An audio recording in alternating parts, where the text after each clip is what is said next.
lensa itu sendiri kenapa keruh? Karena ada banyaknya cairan dan protein di dalam lensa itu yang menggumpal, sehingga dia akan terjadi kekeruhan. Nah, penyebab dari kekeruhan itu sendiri macam-macam. Jadi bisa terjadi pada bayi baru lahir. Itu dikarenakan karena mungkin dulu pada saat ibu dalam kandungan, ibunya terkena infeksi virus TORS biasanya ya. Nah, itu jadi ketika bayi lahir matanya ada kataraknya, bisa satu mata atau dua mata. Penyebab kedua mungkin pernah kena benturan. Ya, kena trauma, misalnya kena hantaman atau kena luka tusuk. Nah, itu juga bisa menyebabkan katarak. Ketiga, mungkin karena penggunaan obat-obatan yang mengandung steroid jangka panjang. Biasanya steroid ini bisa karena obat tetes atau obat minum.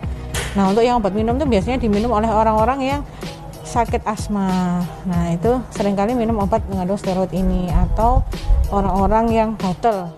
Ya, menderita penyakit kulit gatal itu seringkali minum obat steroid jangka panjang, atau orang-orang yang sering mengkonsumsi jamu.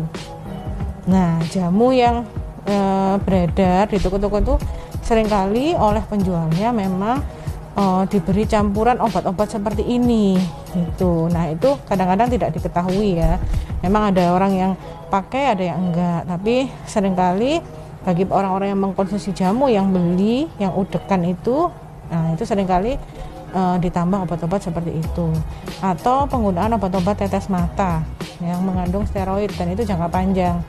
Itu biasanya orang-orang sekarang itu sakit mata sedikit ke apotek beli obat tetes. Nah, mereka tidak tahu bahwa yang dipakai adalah obat-obat yang mengandung steroid. Nah, itu juga bisa menyebabkan timbulnya katarak.